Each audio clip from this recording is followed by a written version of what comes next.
buenos días, ¿qué tal? ¿Cómo les va? Espero tengan un excelente amanecer agropecuario. Nosotros aquí prestos ya desde la 800 AM Radio La Unión y Unión TV para compartir con ustedes esta programación que busca transmitir lo que en el campo se realiza para que en la ciudad estemos tranquilos de que se está trabajando para producir alimentos con calidad, inocuidad y por sobre todo calidad que pueda ser perdurable según la finalidad de cada uno de los alimentos o materias primas que compremos desde diferentes sitios de nuestro país. El Departamento Central constituye una verdadera potencia en lo que respecta a la agricultura del segmento hortícola, en donde en una zona muy importante de Capiatá, J. Augusto Saldívar, Itá y otros lugares más aledaños a este departamento se trabaja en ese rubro. Los frutales también tienen lo suyo. En las frutas, por ejemplo, ese corredor de la frutilla que arranca en Luque, se extiende por toda Areguá, atraviesa Itaúá, llega a Pirayú e incluso un poquito más para el departamento de Paraguarí también, en lo que corresponde a esas zonas. Entonces, es una fuente de ingresos muy interesante a pesar de la transición que se da ya entre lo urbano y lo rural de muchas zonas del país. Los loteamientos que van segmentando lo que anteriormente eran conocidas como granjas, en donde había tambos o incluso otro tipo de modelo de producción que van desapareciendo paulatinamente de nuestro paisaje. Hay zonas en las cuales todavía persiste debido a la tenacidad de los productores y de el aguante que tienen ante la presión de ceder sus propiedades debido también a otros factores como los impuestos que en las urbes son un tanto más elevados y obviamente encarecen en parte los costos de producción que con rubros muy estacionales dificultan obviamente un trabajo adecuado. Pero también recordemos que la diversificación es muy importante para poder generar ingresos permanentemente y la utilización de tecnología para que en determinados momentos del año en los cuales la producción o el producir sea difícil, pues no tengamos muchos inconvenientes para obtener frutas u hortalizas fuera de estación. Existen tecnologías y sobre todo la disponibilidad de agua, que es la principal fuente o recurso para que la planta soporte altas temperaturas, pues se pueda de alguna forma obtener. 23 grados actualmente en Asunción la temperatura, un cielo cubierto, 1005.9 hectopascales la presión, sensación térmica de 23.8, humedad del 93% y viento a 9 kilómetros por hora con dirección sur. Un tanto agradable y fresca la temperatura en estas horas, de una máxima para hoy estimada en 31 grados. En la mañana vamos a estar transitando de una jornada cálida con el cielo parcialmente nublado, vientos del sur y neblinas en las primeras horas, a una tarde cálida a calurosa con el cielo parcialmente nublado y con la predominancia de vientos del sector sur de forma suave que hacen que la temperatura no vaya más allá de los 31 grados según lo que meteorología nos indica a través de su plataforma informativa. Y entonces, en lo que ya podemos mencionar como datos extendidos también, hoy jueves 13, 31 grados de máxima. El viernes 14, 31 de máxima, 21 de mínima. Cálido a caluroso, cielo parcialmente nublado a nublado, vientos del sureste. Para el sábado 15, cálido a caluroso, cielo nublado a parcialmente nublado, vientos del sur, luego variables, y se anuncian lluvias dispersas. La temperatura, 32 en la máxima y 22 a la mínima. El domingo 16, cálido a caluroso, cielo parcialmente nublado, vientos variables. El lunes 17, según este dato meteorológico, tendríamos una jornada cálida, calurosa, con el cielo parcialmente nublado a nublado y vientos variables. El día domingo la temperatura máxima sería de 34 y el lunes de 35 grados en esencia, entonces, según lo que meteorología nos indica. Para hoy jueves, las lluvias dispersas con ocasionales tormentas eléctricas se concentrarían en el norte y este de ambas regiones, mientras que en el resto del país se prevé una mejoría parcial desde la tarde. Para el viernes 14 se espera un panorama similar, salvo en los departamentos del centro y sur de la región oriental, en donde la probabilidad de lluvias será muy baja. En cuanto a las temperaturas, se esperan obviamente ya datos que giran en torno a lo mínimo, como les mencionaba recién, con temperaturas que van de entre 22 grados en las diferentes jornadas a incluso un poquito menos en la sensación térmica, que hace obviamente un relativo a una relativa sensación más fresca. Pero bueno, son situaciones que tenemos entonces en lo meteorológico a estas horas aquí en Asunción y alrededores. Ciudad del Este nos menciona este apartado meteorológico también que estamos teniendo una temperatura de 22 grados actualmente y una sensación de 22, humedad del 95% y viento a 5 kilómetros por hora con dirección oeste-sureste. Entonces, esta es la condición actual en la capital del Alto Paraná, en donde la temperatura hoy será de 29, mañana de 30 y el sábado de 29 grados. Hoy se anuncia una jornada con tiempo inestable, estabilizándose el día viernes y volviendo a darse algunas que otras precipitaciones de forma dispersa para el Alto Paraná el día sábado 15 de marzo. De esta forma vamos transitando a la primera mitad de este mes que ya en el cual estamos en la cuaresma y mucha gente está ya preparándose, surtiéndose de grasa de cerdo, algunos ya de almidón, otros de queso para estacionarlo y tener una chipa con un sabor un tanto característico, y así también otros elementos que hacen a la tradicional Semana Santa, que es un tiempo de reflexión en el cual las familias paraguayas aprovechan también ese momento para reunirse y por sobre todo disfrutar de la abundancia de productos frutícolas y pecuarios que ofrece nuestro querido país, y que obviamente en una situación económica muy importante permite a los productores tener un tanto de dinero, un oxígeno económico que les permita obviamente invertir en sus campos y también vivir acorde a los tiempos contemporáneos. David me acompaña en Control Central en este amanecer agropecuario y ya vamos a nuestro segmento comercial. En instante retornamos con las primeras informaciones de esta programación dedicada a todos ustedes. Según la encuesta realizada en el 2024 por el INE, con apenas 6.4 millones de habitantes, Paraguay produce alimentos para más de 80 millones de personas en el mundo. Esto también según un compilado de datos elaborados por la Unión de Gremios de la Producción. En el mundo, Paraguay se posiciona como primer exportador de energía eléctrica, como segundo exportador de stevia, como cuarto exportador de soja y yerba mate, como noveno exportador de carbón vegetal, primer exportador de azúcar orgánica, tercer exportador de almidón y de la mayor flota fluvial del mundo, así también como sexto exportador de maíz y cuero bovino y décimo exportador de carne bovina, según Rediex en el 2021 con estos datos. El 74.7% de los ingresos por exportación provienen del campo, donde el 39% son generados por productos primarios y el 35.6% por productos agroindustriales. Esto según el Banco Central del Paraguay. La carne bovina es uno de los principales productos de exportación. Paraguay se destaca como uno de los 10 principales exportadores mundiales de soja y carne bovina, posicionándose como un actor clave en el comercio global de estos commodities, según el USDA, datos del 2024. 44.3% del territorio nacional cuenta con cobertura de bosques nativos, plantaciones forestales y palmares. Además, el igual al 8% de superficie agrícola y 40% de pasturas implantadas y campos naturales para la ganadería. Esto se desprende también de datos del MADES y del Ministerio de Agricultura y Ganadería. Cuenta Paraguay con abundante biodiversidad, recursos hídricos y sumideros de carbono que se consideran el capital natural fundamental para impulsar un desarrollo económico y sostenible.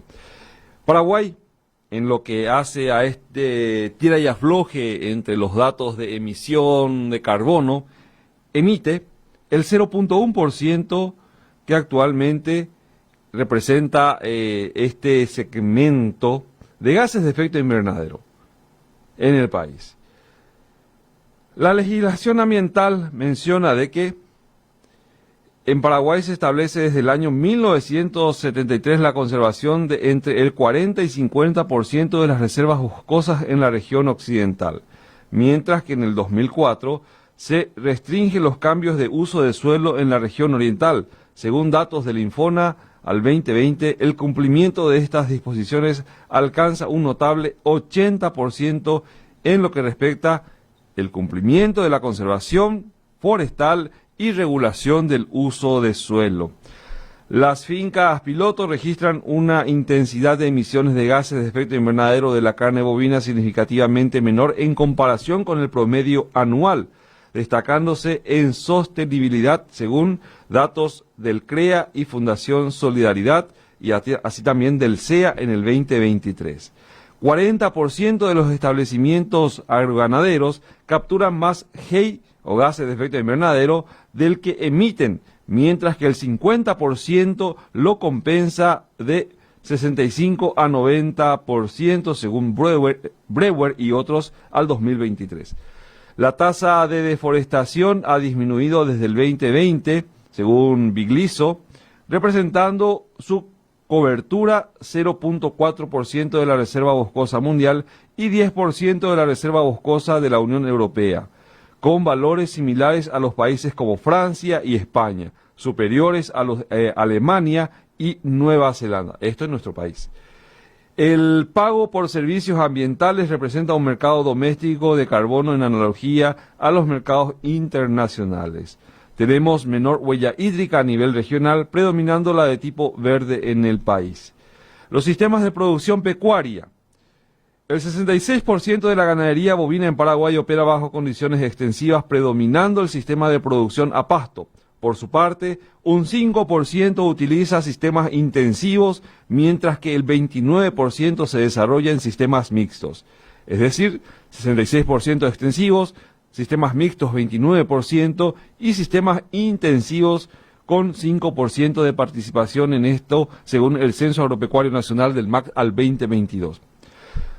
Los sistemas de producción pecuaria. El 50.2% del ganado bovino en Paraguay se encuentra en establecimientos de ciclo completo, seguido por un 25.8% en sistemas de cría, 10% en recría engorde, un 5.6% en feedlots, un 1.8% en cabañas y el porcentaje restante corresponde a establecimientos de doble propósito, carne y leche, según también adaptaciones de datos tomados del Censo Agropecuario Nacional al 2022.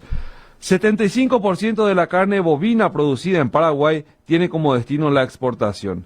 En 2024 la producción total alcanzó unas 540.000 toneladas en peso carcasa, según datos provenientes de la Comisión de Carne de la Asociación Rural del Paraguay. Las perspectivas futuras en este contexto de producción ganadera o agroganadera, silvoforestal, pastoril o como quieran denominarlo también posteriormente con sus diferentes tipos de aristas, hablan de que para la carne y la leche bovina sitúan a países latinoamericanos como el Paraguay como los mayores potenciales o con los mayores potenciales de crecimiento, considerando como ventajas competitivas la disponibilidad de agua, superficie, costos de producción y productividad ante los colosos países exportadores. Esto con datos extraídos de la FAO. Todo esto que les estoy mencionando se extrae de un compendio denominado Paraguay Productor Ganadero Sostenible para el Mundo. Esto fue presentado días pasados en la Asociación Rural del Paraguay de la mano del CEA, de la APEP, así también la Fundación Solidaridad. Datos que son muy importantes tenerlo en cuenta y tenerlos a mano ante muchas veces situaciones que ponen en un contexto un tanto farandulero a la producción paraguaya. Hay muchos mitos, hay muchas leyendas generadas en torno a la producción de nuestro país que incluso compatriotas mismos atacan y no se dan cuenta del perjuicio que dan o queda o dejan a los sistemas o modelos productivos de nuestro país. Incluso la gente acá desde la comodidad de la capital menciona cuestiones que tienen que ver con temas que muchas veces escapa de su conocimiento, de las técnicas o modelos de producción que han evolucionado y muy notablemente en favor de la simbiosis que se genera a través de la producción agrícola, pecuaria, forestal. Su integración o su separación ya depende de la voluntad o de las zonas, mejor dicho, productivas, y de la voluntad o de recursos económicos también que se dispongan para ejecutarlos. Hay sistemas de integración en donde la ganadería, la agricultura y lo forestal se congenian en un modelo denominado hoy día ganadería regenerativa, el cual es una mezcla de varios sistemas de producción que busca devolver al entorno natural o al ambiente de la zona situaciones que permitan la repoblación de fauna autóctona, sin comprometer también uno u otro modelo desde el punto de vista del manejo humano. Situaciones que, por ejemplo, se dan ya y que captan la atención de muchísimas personas en lo que respectan esos intereses en la combinación de árboles, arbustos y pastos de calidad para mejorar la eficiencia ganadera, mitigar la sequía, ya que toda materia orgánica que en el suelo se deposita permite al suelo capturar durante mayor tiempo agua que posteriormente es absorbida por el recurso forestal o pecuario o forrajero que se disponga en el establecimiento. Entonces, se dan situaciones en las cuales se aumenta la biodiversidad también y por ende todos ganamos. La cuestión está en qué patrones debemos de ir siguiendo para que esto pueda ser socializado de una manera efectiva y asertiva, por sobre todo, para que la gente tenga conocimiento y entienda de qué es una pradera, qué es una pastura natural, qué es una pastura implantada, como su nombre lo dice todo ya, pero hay gente que no entiende la situación. ¿Qué parámetros técnicos yo como productor debo de realizar o de tener en cuenta al momento de emprender para que se congenie todo eso que yo quiero hacer con el entorno o el paisaje y se evite un impacto tremendo o un daño que pueda no ser recuperable a corto plazo en mi sistema de trabajo o que afecte a las comunidades aledañas a mi establecimiento? Existen hoy día mecanismos para poder medir todo ello a través de un estudio de impacto ambiental. Es un costo que debe asumir el productor para poder de alguna forma darle la oportunidad a la gente de conocer qué es lo que se va a hacer, socializar.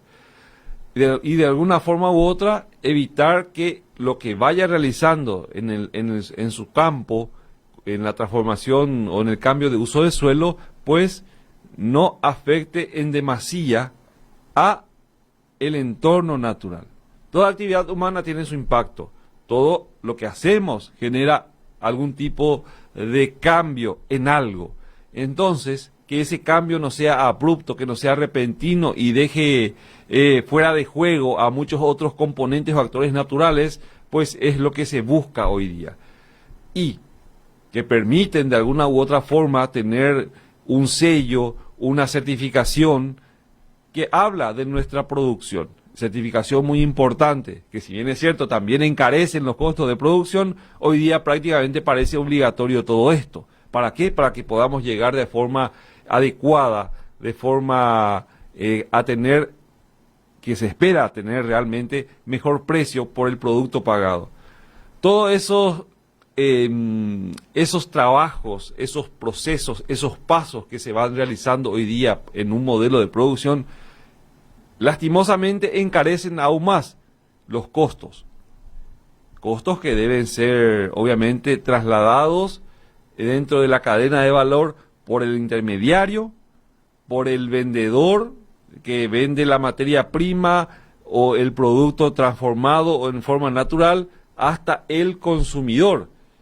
Y que tengamos que ver de alguna u otra forma precios muy elevados que se van pagando por algún tipo de corte de carne vacuna, por ejemplo. Entonces, esa es la consecuencia de tener que documentar los procesos que se van realizando en nuestros establecimientos. Es la consecuencia de las presiones internacionales también, que tienen mucho que ver en la formación del precio final. No es que el productor ganadero dice, yo quiero vender hoy mi vaca a 50.000 guaraníes el kilo. Esa cosa no se da. Se rigen por reglas de juego que a nivel internacional marcan la pauta de cuánto es lo que vale por peso vivo una res. Esta posteriormente tiene sus procesos en los cuales en el establecimiento de faena se van seleccionando ya por cortes. Estos cortes tienen a su vez una carga que se traslada al supermercado o a la despensa, que con sus costos operativos obviamente va incrementándole alguno que otro guaraní más. Ya en forma de vacío, costilla, carnaza, puchero o lo que fuere, ya seleccionado. Entonces el productor vende un ganado entero, en el frigorífico o en el centro de faena se hace el proceso correspondiente para la obtención de los diferentes cortes y en el supermercado llega lo que se ve en la vitrina. Y de ahí compramos nosotros, pero con un valor muy, pero muy superior al que en el primer eslabón se ha pagado. Pasa lo mismo en la agricultura. Exactamente lo mismo. Un tomate a veces que en la finca cuesta 2.000 o 3.000 guaraníes, al pasar por el intermediario cuesta 5.000 o 6.000, al llegar al supermercado cuesta 9.000 o 12.000. Entonces son procesos que van sumando. Mientras más procesos vayamos sumando a nuestros sistemas de trabajo, más costoso es al consumidor o para el consumidor final ese producto que va pagando. Pasa en todos lados y en todo servicio. Entonces, al intentar generar opciones que busquen dar información, que busquen certificar nuestros modelos de trabajo, pues más se va a encarecer. Eso es. Pero hay que estar con estos números que hemos mostrado recién, hay que estar tranquilos. Estamos haciendo bien los deberes como productores. Si bien es cierto, falta mayor difusión y mayor voluntad de las diferentes entidades o entes que conforman las diferentes estructuras productivas para que esta información llegue al que escucha la radio, al que ve la televisión, porque productos se ven de todos lados, se ven espectaculares las presentaciones de los productos, yogures, leches, carne, forma ya asadito, lo que sea, pero la gente va desconociendo lo que hay antes. Y por eso es nosotros que catalogamos nuestra labor, no es un autobombo, catalogamos de nuestra labor de muy importante, porque permite conocer a la gente qué se está haciendo, qué es lo que se puede conseguir, qué es lo que se puede lograr. Si bien es cierto, da gusto ver a nuestra gente y escuchar a nuestra gente hablar de lo que fue su niñez, a lo mejor en el campo, de ese ranchito de doble aguada, piso lecherada, paredes de adobe, al lado un pozo, un poquitos metros al costado un mango o un tallí, y que por caminos de tierra en familia recorrían en carretas kilómetros y kilómetros para buscar el producto del campo, que lo volvía a revender o traer los insumos para su hogar. Pues bueno, eso ha quedado ya en el pasado. Es parte de la naturaleza humana buscar evolucionar, desarrollarse, generar comodidades que les permitan pasar mejor o tener mejor pasar en sus días. Y mejorar la calidad y la condición de vida, obviamente, es un proceso constante.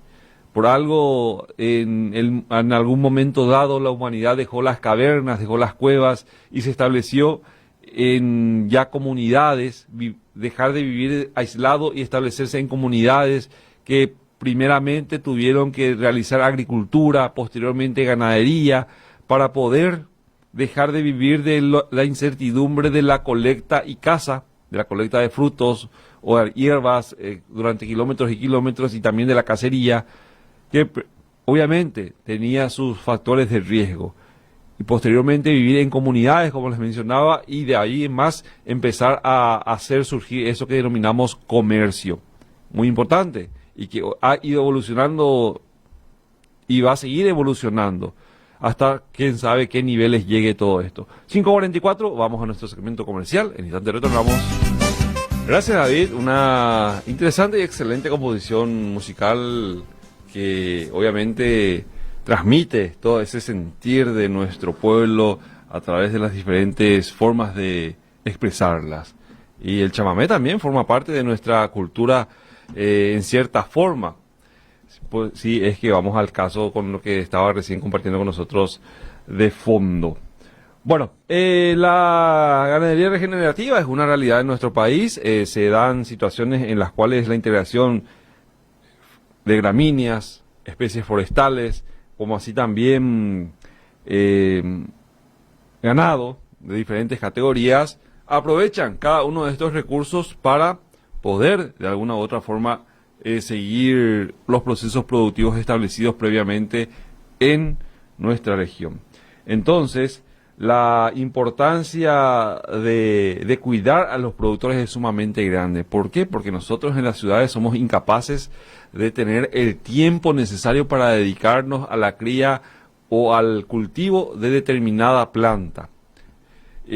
Además, el espacio físico es sumamente reducido y dificultaría, en cierta forma, poder realizar esa actividad. Además, también esa presencia de algún tipo de animal que vamos a criar o algún tipo de planta que queramos cultivar puede molestar a nuestros vecinos. No a todos les agrada la presencia de ciertos factores ajenos a lo que hace a un entorno urbano propiamente dicho. Si bien es cierto, se habla mucho de la agricultura urbana y perurbana, lo cual está muy bien, no todos tienen la vocación o el tiempo, si es que tienen la vocación, para poder realizar la agricultura, por ejemplo, en donde en contados espacios, en los balcones, en los patios de la casa, pueden a través de ciertas, 1 metro cuadrado, 2 metros, producirse ciertas plantas, sobre todo de hojas, cebollita, lechuga, o algún tipo de frutal como el tomate, el locote, pues esto también tiene sus aspectos de cuidado que deben ser tenidos en cuenta. Gallinas, es difícil tenerlas ya que hacen mucho ruido y obviamente va a causar malestar. Aparte de eso, hay reglamentaciones u ordenanzas que limitan la tenencia de cierto tipo de animales en las ciudades. Entonces, dependemos exclusivamente de lo que más allá de Asunción, más allá del departamento central, propiamente dicho, se vaya produciendo. Si bien es cierto, hay algunas zonas, es porque todavía esa transición se va dando, no es que no se... si bien es cierto, hay algunas zonas en las cuales se realizan todavía o se tienen todavía cierto tipo de actividades agropecuarias, pues cada vez están más restringidas por el aumento poblacional de determinadas zonas. Luque, Areguá, Capiatá, J. Augusto. Ya los terrenos que tenían vocación productiva se van convirtiendo en terrenos de loteamiento, se van segmentando. Y de esta forma entonces ya tierra fértil que puede ser utilizada o podía haber sido utilizada para seguir produciendo alimentos y materias primas, cambia su uso, generando más presión aún por los que siguen trabajando en algunas regiones, generando presión en el espacio físico, en la utilización de tecnología que vaya acorde a producir más o igual cantidad que antes en menor espacio. Utilizar riego, agua, ¿de dónde conseguirla? Obviamente la necesidad de un pozo artesiano es obviamente muy alta. La necesidad de equipos que distribuyen el agua, también. Cuidar la calidad del agua, porque estamos en el departamento central, para ser exacto, no tenemos sistemas de desagüe como lo tienen desarrollados otros países. Y generalmente se hacen cámaras sépticas que filtran toda esa agua sucia con los desechos pertinentes, ya sea del hogar o de los baños, a las capas profundas. Y estas obviamente van buscando por dónde escurrir y llegan a las venas de agua, generando así un potencial contaminante y afectando la calidad del agua para uso agrícola o de la que querramos beber. Entonces son muchos los factores que se tienen que tener en cuenta. Y es descabellado pensar, y mucho más aún sin sentido decir, que el agricultor o el ganadero quiera destruir su herramienta de trabajo o su entorno, porque viven ahí. Cada uno de nosotros queremos tener limpia u ordenada nuestra casa. ¿Y qué nos hace pensar que el agricultor va a querer vivir en un paisaje apocalíptico? 2 más 2, señores, 2 más 2. Bueno, ya tenemos que irnos. Lastimosamente nuestro tiempo aquí en radio termina, pero vamos a volver mañana con más Amanecer Agropecuario. Espero que recapacitemos algunos conceptos que tenemos hacia el sector productivo. Consideremos las oportunidades que tenemos también en diferentes áreas para incluirnos en este trabajo tan apasionante, el cual es lo que produce alimentos y materias primas para nuestro país y el mundo. Hasta mañana.